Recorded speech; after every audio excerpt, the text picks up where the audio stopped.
Bismillahirrahmanirrahim. Assalamualaikum warahmatullahi wabarakatuh. Selamat datang di channel video saya. Masih bersama dengan saya Mas Purwo.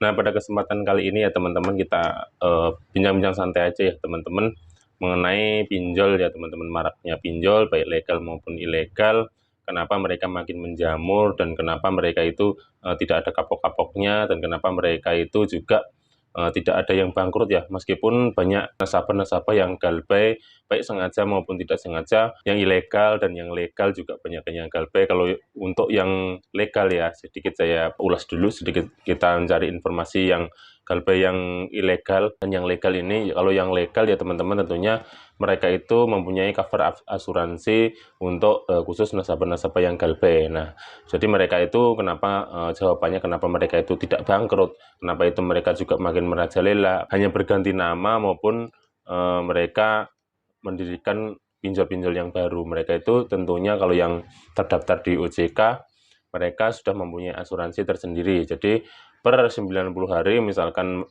kita galbay ke pinjol yang legal tersebut, galbay 90 hari, nah ketentuannya kan 90 hari sudah pinjol yang fintech ini, P2P lending ini sudah tidak diizinkan lagi untuk menagih ke debitur ya teman-teman, untuk menagih ke kita sebagai nasabah.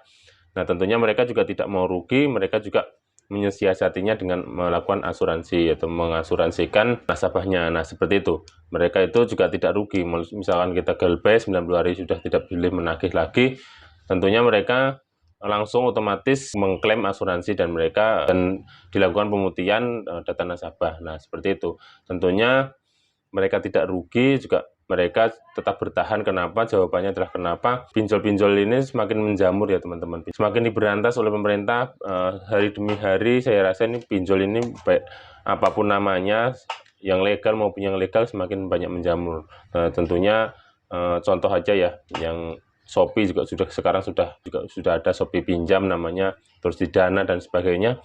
Itu mereka malah makin berinovasi supaya mendapatkan banyak nasabah, karena kue di pinjaman online ini sangat besar, kuenya sangat besar, marginnya sangat besar juga. Mereka juga ketentuannya, mereka juga bunganya juga di atas rata-rata tentunya, baik yang legal maupun yang ilegal. Kalau yang legal kan tentunya sudah ada standarisasi bunga, tapi mulai dari situ mereka juga sudah tahu ya bunganya itu seberapa. Untungnya ternyata juga sangat besar ya untuk yang pinjaman online. Makanya dari itu mereka tahu ya, mereka itu berinovasi sebisa mungkin bertahan di dunia pinjaman online ini ya teman-teman. Tentunya ini juga menyesuaikan zaman ya. Pinjaman online ini kan marak kan semenjak COVID-19 yang kemarin ya teman-teman. Ini marak pinjaman online, terus juga marak kasus-kasus galbay ya teman-teman, yang diteror oleh kolektor. Mereka itu sekarang juga sudah mempunyai debt collector lapangan ya, tentunya yang legal mereka sudah mempunyai debt collector lapangan. Jadi hati-hati ya untuk teman-teman yang pinjam online terus galbay, ternyata tahu-tahu teman-teman didatangi oleh debt collector lapangan. Ini juga hati-hati teman-teman. Namun ada trik-triknya tersendiri ya teman-teman untuk debt collector yang online ini ya teman-teman. Yang debt collector yang lapangan ini tentunya teman-teman, kalau misalkan memang belum bayar ya teman-teman, usahakan teman-teman ini memang ada itikat untuk membayar ya. Misalkan Anda teman-teman didatangi oleh debt collector, ya bicarakan baik-baik tentang kondisi Anda teman-teman ini, bahwa memang kondisi ekonominya sedang belum memungkinkan ya teman-teman. Ceritakan saja, memang debt collector ini juga mereka manusia, mereka juga mengerti kondisi kita seperti apa ya teman-teman. Jadi nggak usah takut, nggak usah parno terhadap debt collector ini. Mereka juga manusia sama seperti kita.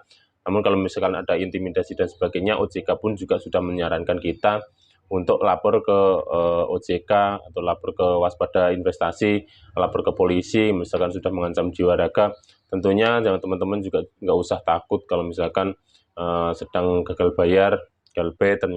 Tentunya teman-teman ini pinjol yang legal maupun ilegal, lembaga keuangan yang resmi pun mereka juga tidak bisa memenjarakan kita. Apalagi misalkan galbay yang pinjol yang ilegal ini, teman-teman mereka juga bisa kita polisikan juga. Mereka itu sebenarnya kalau nggak mempunyai izin juga, mereka juga ilegal, apalagi mau memenjarakan kita. Tentunya hanya gertakan saja kalau untuk yang ilegal ya teman-teman. Tentunya teman-teman ini saya tidak menyarankan galbay.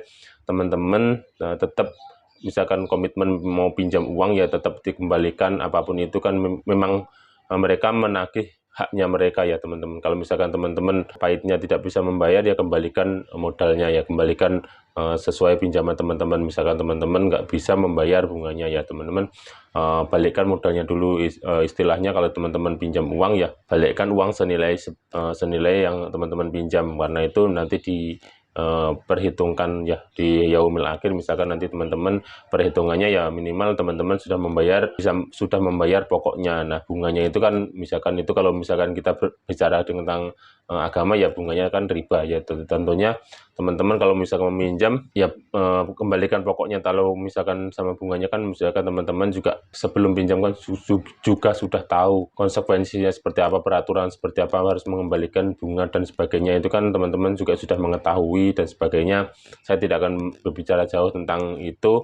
Teman-teman juga sudah tahu peraturan sebelumnya, kecuali yang ilegal ya. Kalau yang ilegal kan mereka hanya prosesnya saja yang mudah, dan kemudian pas pencairan dan sebagainya mereka kena administrasi yang besar, bunga yang melampaui rata-rata, dan denda yang tidak masuk akal. Tentunya itu teman-teman juga, kalau misalkan GalPay ya tentunya teman-teman ya juga sah-sah saja sebenarnya ya teman-teman. Tapi saya tidak menyarankan GalPay, karena apa? Karena kita kan teman-teman kan dasarnya pinjam ya, hukum pinjam itu yang mengembalikan, seperti itu ya teman-teman. Jadi teman-teman ini harus bijak menyikapi pinjaman apapun itu. Pinjaman kan hak orang ya teman-teman, yang kita pakai terlebih dahulu. Jadi bertanggung jawablah ya teman-teman.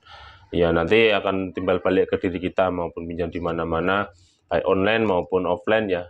Tentunya kalau kita susah mengembalikan, nanti kalau kita pinjam lagi tentunya akan susah. Apalagi yang tentunya mereka yang sudah di bawah naungan OJK.